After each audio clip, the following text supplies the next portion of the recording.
So there's a powerful quote from the peak of the AIDS crisis that said that they would bury their friends in the morning, protest in the afternoon, and dance at night. And it's the dancing that would keep them going.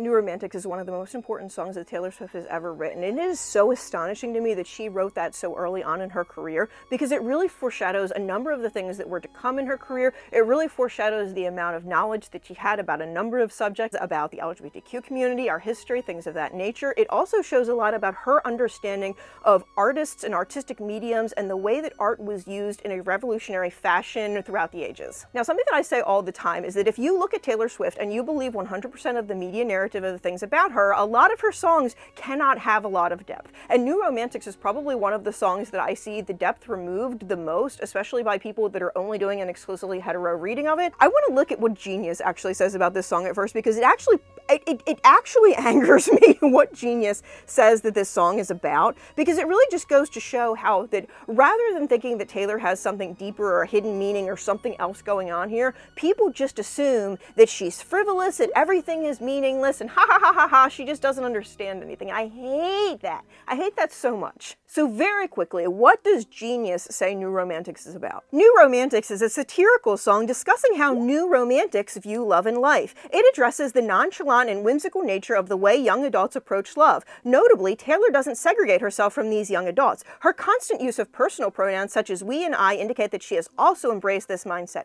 No explanation of what the Romantics are, what the New Romantics were, what Taylor is trying to link herself to. Let's start with that. So very quickly, let's talk about the original Romantics, right? The original Romantics were a group of artists that were growing up during a time when emotion was very much looked down upon. Logic and insight and wisdom was valued above all else. If you couldn't prove something statistically on paper with a formula or something like that, this was when science was really starting to supplant religion as like the common belief of what we know is true. And a lot of the original Romantics were fighting against the deprioritization of things like love and emotion and passion and all of the beauty in the world and all of the things that cannot necessarily be quantified. Then you have the New Romantics, the people that Taylor was directly referencing with this song. The New Romantics is a group of artists in the 80s that were inspired by the original Romantics. A lot of them, again, this was a time of more conservative politics, and one of the ways that they directly fought against that was in like androgynous art, androgynous images. And if you really look at a lot of Taylor's photo shoots from around this period of time, it definitely feels like after 1989, she was going to be experimenting with her gender more, with her presentation more. I think that's where we get songs like The Man. I think when she really started thinking about that and manifesting that into reality was with New Romantics. Obviously, everything that happened with Kim Ye and the Reputation era prevented that from happening. But there are two things that both the Romantics and the New Romantics cannot be separated from, right?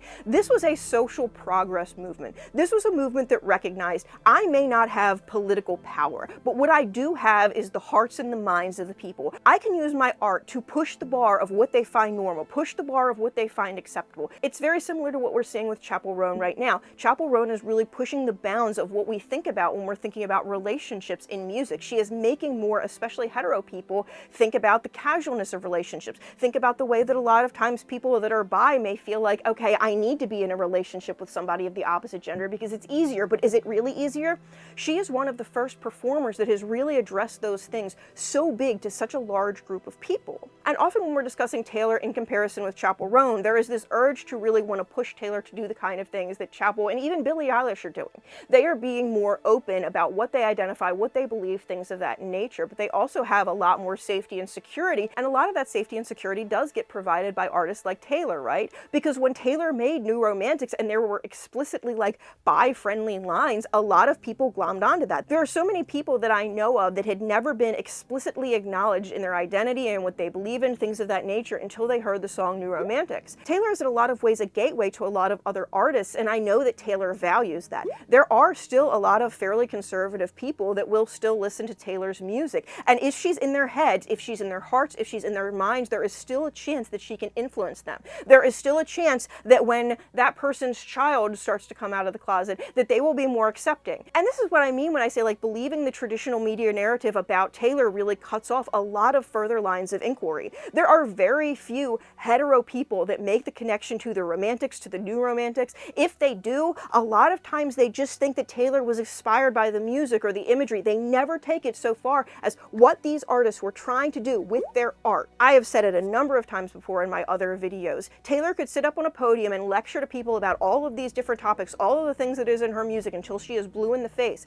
and she will never touch as many people, she will never inspire as many people, she will never motivate as many people as she does by keeping those things in her lyrics and by keeping those songs accessible to a great variety of people. Taylor so very often is the branch that gets so many young people into other artists that are more explicitly, more openly queer. And it is often when we feel safe with things that we are allowed to do the most self-discovery. It was only when I was in my room by myself listening to so many of these songs over and over and over again in Taylor's lyric, and just something that I've had in my head so much lately is the best people in life are free. Like, that is such an integral line. It comes so early in her corpus, and I think if she wouldn't have been so afraid of this song, I think if this song would have been released as like the second or the third single off of 1989, that it would have gotten a lot more attention, it would have gotten a lot more appreciation. And this is really one of those songs where in order to be open to appreciating it the way I think Taylor would want people to appreciate it, you have to at least be a little open to the idea that she is not straight. We show off our different scarlet letters. Trust me, mine is better. So obviously a lot of us growing up in the generation had to read Scarlet Letter. The story about Hester Prynne, I believe her name is, and she had to wear a big blood red A on her chest because she had committed adultery. Even though she had committed adultery with like a priest, and I don't think that his shame had to be as public as hers did, if I recall correctly, you know, because she was the woman, everything got put on her. Now, Genius says, the first line is referencing Nathaniel Hawthorne's classic, The Scarlet Letter. Trust Me, Mine is Better references the attitude of many young adults to think that their problems are the worst. Everybody thinks that their story is one of a kind and that they may be alone in this, but in the end, everybody experiences the same feelings. I agree to an extent. You are using this in a dismissive fashion. This should be an acknowledging factor. I'm so mad I don't even know what word I need. Personally, I find it incredibly dismissive to infer that basically because Taylor's a modern person, she couldn't possibly have problems that are worse than the average person's. Which, like, queer kids who grow up in more conservative environments do have problems that are not shared by their straight peers. It doesn't matter how comfortable your family situation seems from the outside if internally you're expected to conceal your queerness. And let's be real, Scott Swift does not strike me as a guy to say the right thing when his kid comes out of the closet. Being isolated as the only gay kid in a given family or school or town is very profoundly isolating. Hence the importance of queer social clubs, bars, bookshops, etc. And I think one of the big reasons that she says, trust me, mine is better, is the fact that it's not just adultery, it's not just her having relationships often behind people's backs, it's the fact that she is also having relationships with other women. Especially in the cultural climate, especially for performers like her, you also have to remember the number of people that Taylor saw come out of the closet in the industry, especially people like Shelley Wright that had like a really hard time with everything about coming out of the closet. She saw all of these people. She got to see the decisions that she could make before she made them and opted out of making those decisions. We're so young, but we're on the road to ruin. Taylor very often talks about like the potential for ruin, for destruction, for the complete obliteration of herself and her image, and obviously in part of this was her death. Taylor can't come back to the phone right now because she's dead. That is a part of that. But also there's very much this belief that is often hammered into our heads as young LGBTQ people, where it's like, if you do this, if you pursue a same-gender partner, your life will be ruined, your career will be ruined, you will not have access to the things that you want and need in life. And very often this type of discussion is used by our elders, our family, people that we know at work, etc., to try and keep us in the closet, doing the things that are easier for society to accept. And it's not always malintentioned. I think a lot of times parents are just trying to protect their kids, especially if you have a daughter that's bi. I think there's very often a propensity to try and push her towards dating men so that she doesn't necessarily have to openly go through the same struggles that women-loving women have to go through in society. We cry tears of mascara in the bathroom, and I think mascara is such an interesting word because very often when she says it in interviews and stuff like that, she says mascara. But in the two songs that she has included the word mascara, and she enunciates it mascara, they are both songs that are very heavily associated with the potential potential that she might be queer. And one of the ways that I interpret "We Cry Tears of Mascara in the Bathroom" is like a gender envy, like gender euphoria kind of way. Because obviously before 1989 was released, Taylor made the move from Nashville to New York. She made the move from someplace that was more conservative to someplace that would not give a flying flip who you were with. I think a lot of the like, welcome to New York, welcome to the whole world waiting to you is a very Pink Pony Club type thing. It is about moving to the big city and being able to express yourself as who you are and what you are. And I think of that first time that you go to a gay club, you dress yourself up to look the way you have always wanted to look in your head, and you look at your reflection in the bathroom, and very often you can't do your makeup up until you're actually there because you're coming from a house that may not be as accepting. And I also think the line "honey, life is just a classroom" is so important because I think so many people stop growing, stop learning, stop developing once they hit 18 or 25, depending on the person. But I think the best people in life, the people that are actually able to self-actualize and be the people that they want to be and have happy lives, they are the people that never stop learning. They are the people that don't stop learning things just because they're out of school. I very frequently talk about this concept where Taylor learns through other people's stories and she teaches through her own story. And this is like another way about life being like the classroom. I think very often we are discouraged to learn from one another. And one of the reasons that we do that is because it makes women more powerful. Women are very effective at communicating verbally with each other. If we as a society look down on words, look down on music like this, like I very much see why so many people look down on this song and just see it as her being excited that her idea about dating men has changed ever since she came to New York City, or whatever hetero people think that this is about. This song is about so many things. It is about going to a new city and finally being able to be yourself, to express yourself,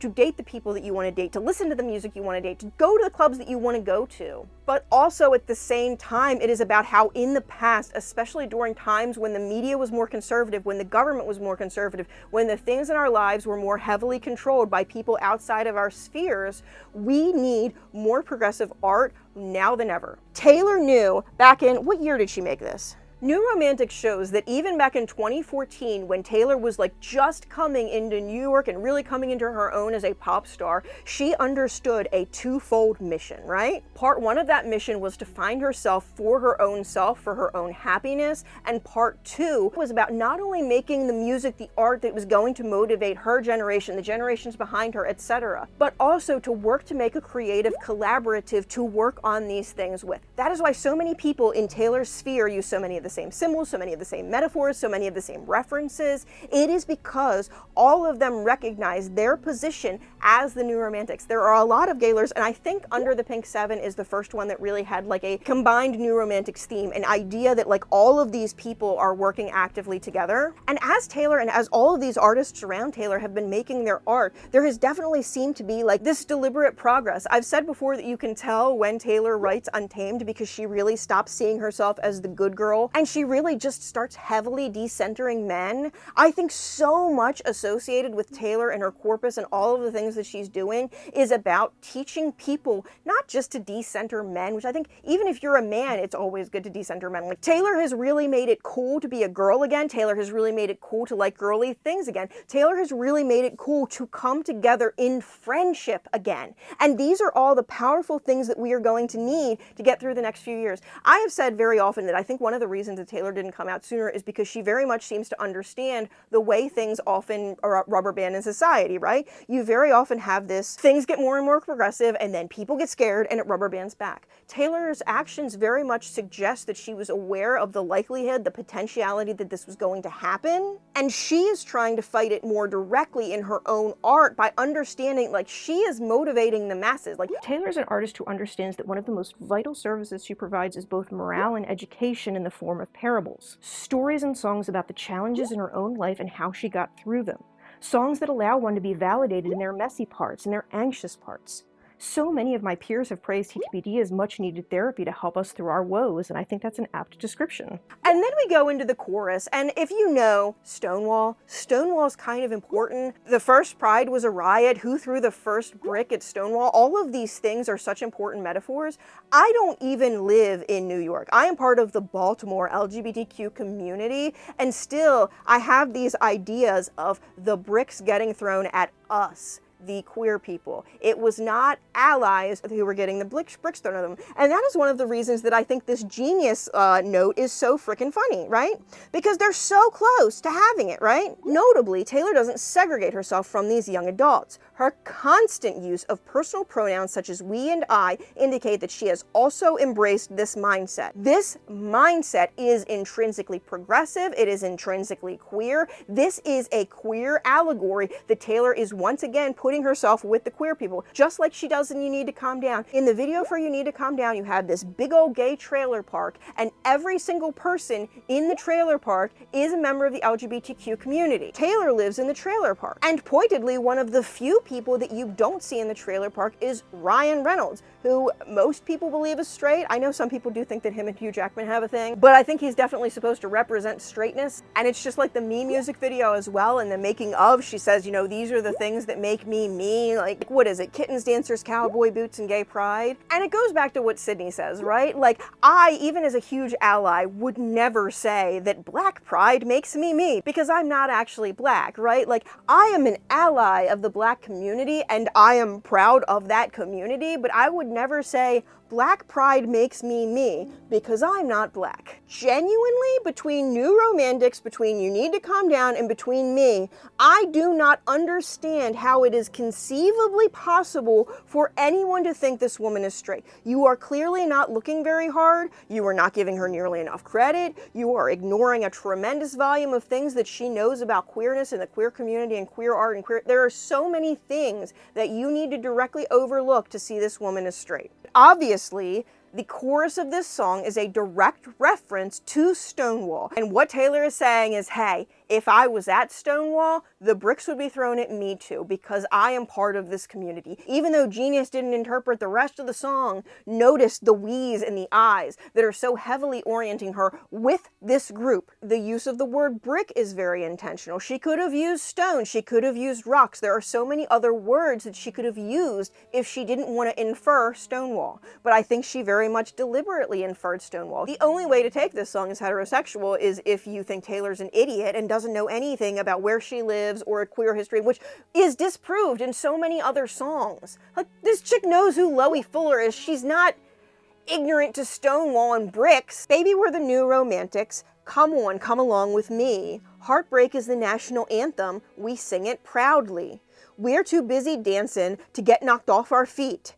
Baby, we're the New Romantics. The best people in life are free. Think of those lyrics from the perspective of an LGBTQ person who is finally in community with people like her and has less restrictions from like being in Nashville and all of those things. Consider the song from that perspective. Consider this song as not only an LGBTQ anthem, an anthem about getting out and knowing yourself, but also as a powerful metaphor about creating art and coming together as creative collaboratives, because that is what actually sways the heart of the people. You cannot lecture people to change their minds. You cannot stand on a podium and change your mind. That does not work very effectively. But if you start slowly introducing ideas to people and you're like, hey, this little nugget of information, it's not so different than what you had before, and it's still good, right? And those people are like, oh, yes, I accept this nugget of information. This is my reality. We very often talk about how the reality in people's heads and the reality in the world is often two very different things. But unfortunately, people do things like vote, they do things like parent, they do things like penalize their gay kids based on the world that they live in their head. If that world is controlled by Fox News or all of those things, then the world that is real for them is a world that is full of hate, a world that is full of lack of understanding. Taylor is a gateway drug for people like that to start to make their way towards understanding. And I think that line that comes in the first verse is so important too. We play dumb, but we know exactly what we're doing. And there's two ways that I interpret that as well. A, the way she's like, oh, I'm straight, I only date men. See this boyfriend guy over here that I hang out with once a month or so? Yeah, I'm straight. And then she runs home to where she lives with Carly Claus. But also the same kind of thing that powerful women like Paris Hilton have done, right? Where they play dumb because they realize that a lot of men are intimidated by smart women. So they have this whole act of stupidness. And I'm sure as a blonde girl, Taylor has played the dumb act with men before because it's a great way to get them to do things for you without them to think that you're up to something. And we very often refer to this thing called glass closeting, right? Where Taylor is only like really a little bit pretending to be straight. Like she will go out on the street holding hands with women. She will let people know that she lives with women. She writes songs where the women are described with all of these flowery words, and then, you know, the man is a boy with the face of the man or something like that. We're all here. The lights and noise are blinding. I think that this is a reference to the number of people in Hollywood, in show business, in music, that are in the same closet together. One of the things that Gaylor's track is the fact that there are a lot of clothing items that have been worn between Taylor and other female members of her friends. There are also similar outfits that have been worn between Carly and Travis, and one of the things that I think we're supposed to interpret from that is the fact that they're all dressing from the same closet that they're all in. She also uses glass closet imagery tons and tons of times, and the fishbowl imagery is kind of basically just glass closet, just a different shape. We hang back. It's all in the timing. I think this is Taylor trying to communicate to the people that will look deepest in her lyrics, right? Realistically, there are people that have thought Taylor was LGBTQ pretty much since the very beginning. And if you look back at some of the earliest songs that she wrote, there are a lot of signs. She wasn't hiding it anywhere near as much back then. She had that song Angelina. She has that song like I can't think straight, I can't talk straight, I can't walk straight. Like, she wasn't trying to hide it. And I think this line in New Romantics is kind of explaining, like, I haven't come out yet because I have something bigger planned. There is some reason that I'm deliberately staying in the closet, at least for a period of time. And then we go into, it's poker. He can't see it in my face, but I'm about to play my ace. I think that's a fantastic reference. It's very obviously a reference to the song Poker Face by Lady Gaga, which is a song about being with a dude, but thinking about a woman when you're getting it on. And I know a lot of people also see the line, but I'm about to play my ace as an asexuality reference. I kind of thought for a long time that I was ace because when I was with guys, I couldn't, you know, unless I was thinking about girls. And I don't know why. I think it's because we have such a very, especially at the time, we had a very distinct image of what a lesbian looked like, and I did not think that I was and I know there's some people that are looking at me right now and they're like, you didn't know you were a lesbian. There were a lot of things that I didn't know. I like when people tell me I'm smart on my channel because for many, many years I was very dense about like the number one most important thing in my life, me. But I do think that there are a ton of women, especially women who like think they're bi but then realize that they're lesbians and they just wanted male approval and things like that. I think very often there's this idea like, am I ace? Am I demi? For a long time, I just thought I was demi. I thought I really needed to know a guy very well and also think about women when I was with him. I don't know how I didn't know.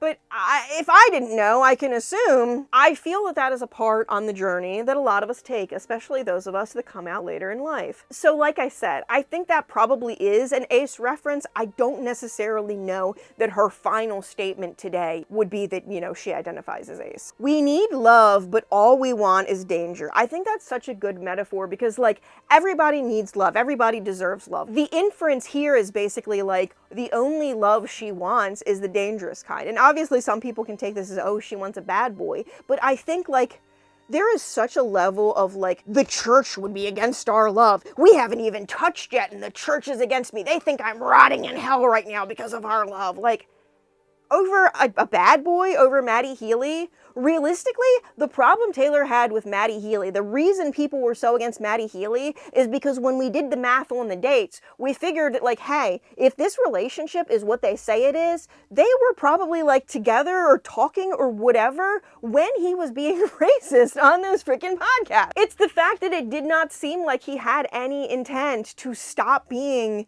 the person that he was for Taylor. If he would have went on like an epic I'm a good guy now that Taylor has shown me love tour, we would have ate that up and asked for 4 more albums, and y'all know it. Especially because like there's this cultural ideal that good girls, like, our job is to fix or to mend broken boys so that they can not hurt other women. And that is, like, so disgusting. And look, maybe I'm just biased against it because that was my role in life for so long. It was to fix up men for other women. We team up, then switch sides like a record changer. I really cannot take this as anything other than like a bi or a swinging or a both reference. And here's the thing. We go from, we hang back, it's all in the timing about coming out of the closet. We go Poker Face, which is a bi reference. We go, we need love, all we need is danger, LGBTQ reference. We team up, then switch sides like a record changer, bi reference. Then the rumors are terrible and cruel, but honey, most of them are true.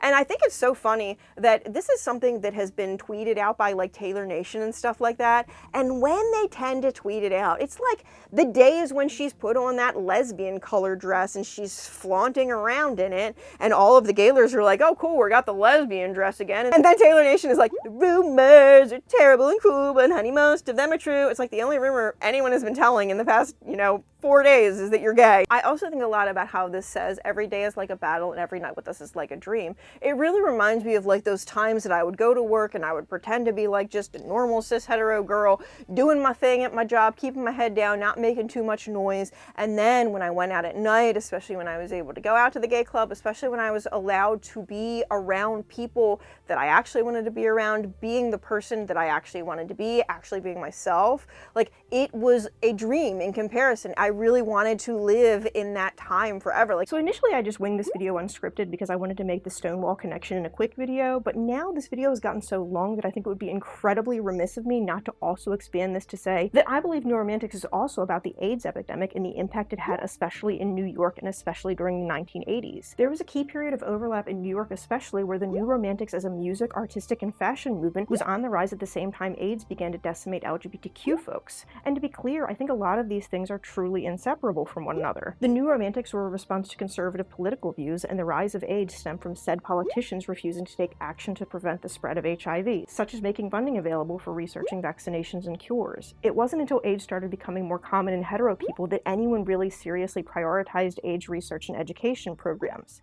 And there's a quote from the AIDS epidemic that I always hear when I hear this song. So there's a powerful quote from the peak of the AIDS crisis that said that they would bury their friends in the morning, protest in the afternoon, and dance at night. And it's the dancing that would keep them going. When Taylor says, and every day is like a battle, but every night with us is like a dream, Taylor talks about two things. First, her own battle to survive as a closeted person who only gets to let her hair down and be herself at night.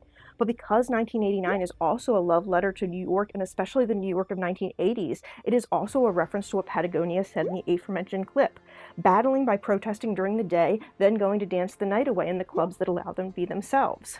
When Taylor says, heartbreak is the national anthem, we sing it proudly, we're too busy dancing to get knocked off our feet, she's acknowledging how music and heartbreak anthems and dancing together are one of the only ways to keep her own morale and the morale of the movement going. She's taking the lessons learned from the LGBTQ people of the 80s and applying them not only to her own life, but also teaching us how we survive more challenging periods. And I think just like I connected this to Pink Pony Club, this is so much a song about going out to the places around the people that you feel the most free around and just being yourself for the, for the first time. I talk a lot about the Sewing Circle and other sort of like unofficial clubs of LGBTQ people in showbiz, and I think that there are very likely similar clubs like this today. There's is it Sandra Bullock? Everybody rumors has a lesbian club attached to her house or something like that. And I absolutely believe that there are still to this day LGBTQ social clubs that are for people that are richer, that, people that are more famous, where they take your phone at the door and all of that jazz. And I think one of the things that's frustrating is like that time isn't necessarily there anymore. Like, sure,